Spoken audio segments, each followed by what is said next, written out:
Hey beauties, welcome to my channel. If you're new here, my name is Vivian and I create content around fashion, home decor and lifestyle.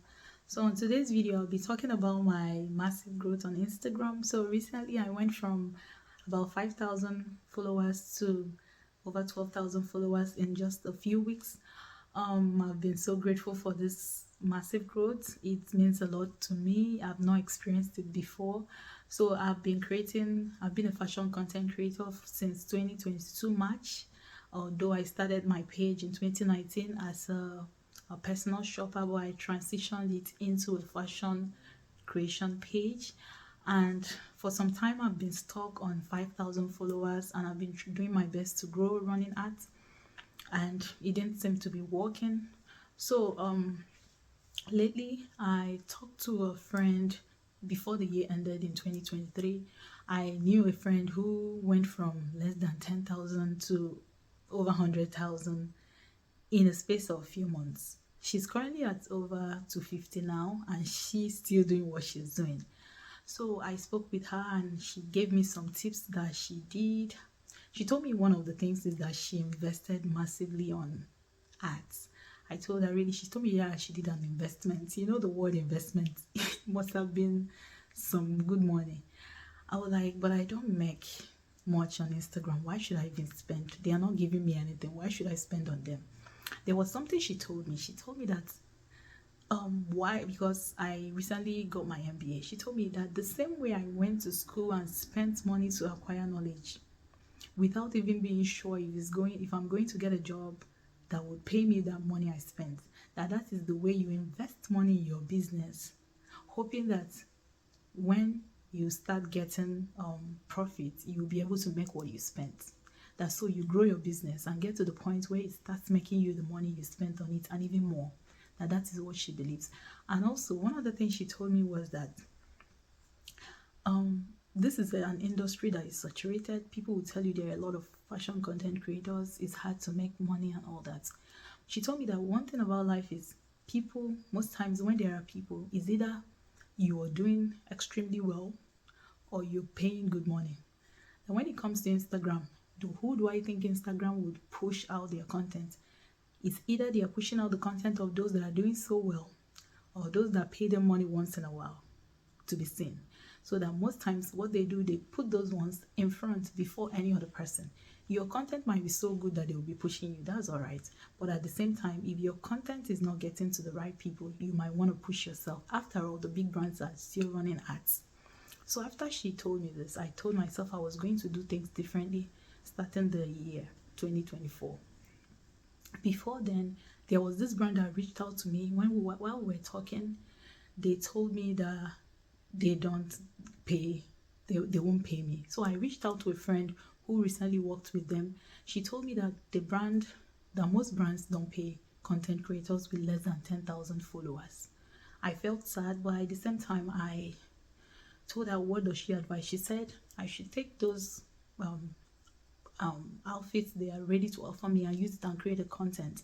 That way I'm growing myself, and at the same time I would grow to a point where when brands reach out to me, I tell them what my price is, or maybe that I don't do gifted collaboration anymore, and even if I will have to, it needs to be worth it.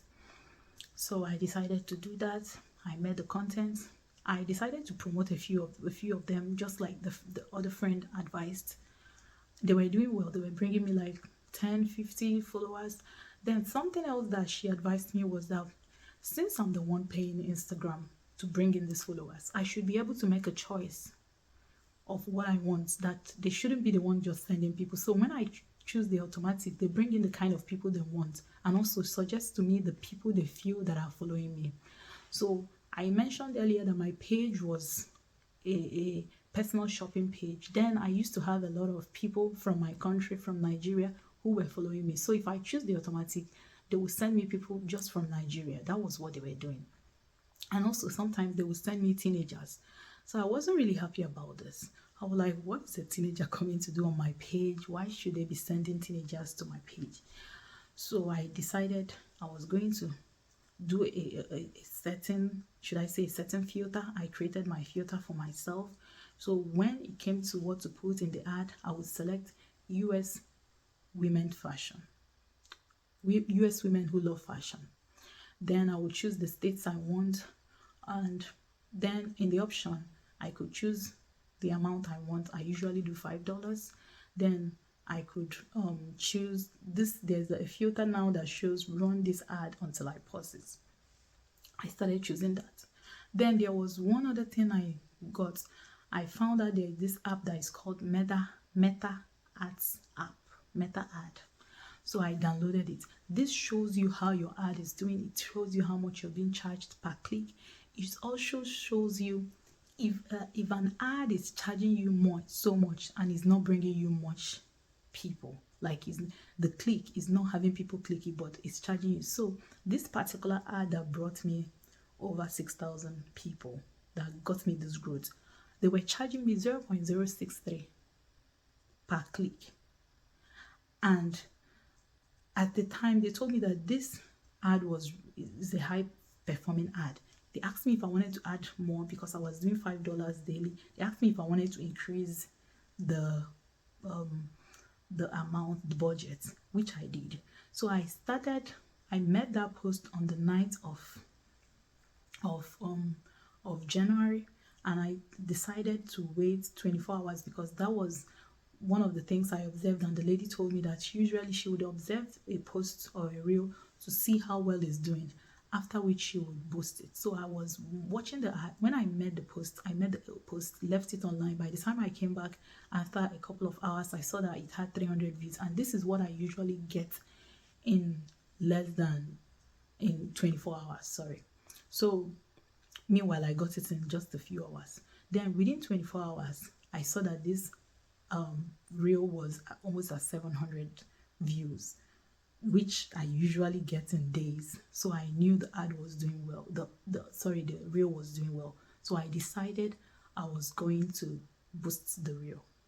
I had a couple reels that I was boosting, just like I mentioned earlier, but they were just bringing me a few people. So that time I noticed my reach was growing. So when you're running ads, you're not just running ads to get followers, it's growing your reach. And when people get to see you more, this reach would be like, the way that thing works, the Meta Ads, it shows you where your ads have been positioned. It shows you that it's on explore page. It shows you that it's on search. It shows you that it's on timeline. So it shows you the different places it's going to position it. It gets to a point where it suggests, the Meta Ad will show you, there's an option, they say placement and advantage, plus advantage, where they keep your ad and put it when they feel those people you want would be online. And I think that actually saves you money more than just the one that you select manually and it just is all over the place. So even when it's not bringing people, your money is going. But when it comes to the placement and advantage, which is the one I'm now selecting on the app, it chooses the time. And I noticed most of the times I woke up from sleep and I woke up to a bunch of people, 1,500 within a period of maybe 24 hours, was mostly people that joined my page at night. So I guess maybe that's the right time when people come back from work, or maybe when people come back from their daily activities. So another thing I felt I did that helped my page was, while I was running this ad, I noticed most times when people are running ads, they wouldn't post on their page. They would be like, since this ad is doing well, let me just move away so that I don't do something wrong. But no, instead I was posting consistently. I was posting 2 to 3 times a day, like I was posting. I decided I was going to try posting like regularly. I'm going to be on you people's faces so that you will see me and follow me. So what this was doing was, while those people would follow my page, they would come to my page and see that there's a recent post that I just made. They'll be like, oh, this lady is actually active. She has old posts and she has something new. That means she's got something going on. So let me just chill here and have fun with her. Another thing I did was, how do you know a post that is doing well? Something that I've observed, I may be wrong, I may be right, is that when there's the new feature that Instagram has that shows you the reels initial play and the replay. So most times when I post a reel, I look at the insights. When I click on the insight, I see how the initial play is. So if the initial play is showing 551 and the replay is showing 495, that reel isn't doing bad. It's actually a good one.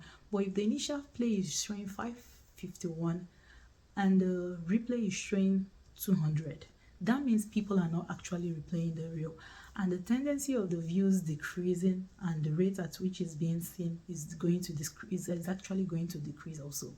But if the initial play is higher, that means that reel is amazing.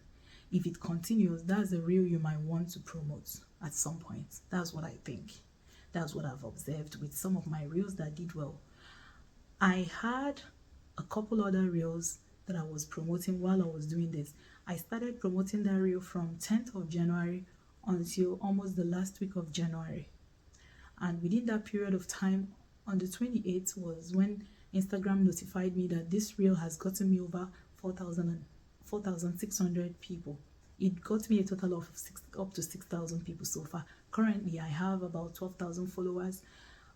I stopped running ads on that reel late January. That was the last time I ran ads. I decided to just see how it goes. This reel at the same time was bringing me people like organically, even without the reel. So it told me that the reel was doing well even without me running the ads. I think it was doing well at about 15k, but currently it has over 265 views, 3,700 likes, 146 comments, 38 shares, and 220 shares. Another way to know if your reel is doing well is how if people are sharing it, if people are saving it. That way, you know, if people are saving it, that means there's something interesting and exciting about it.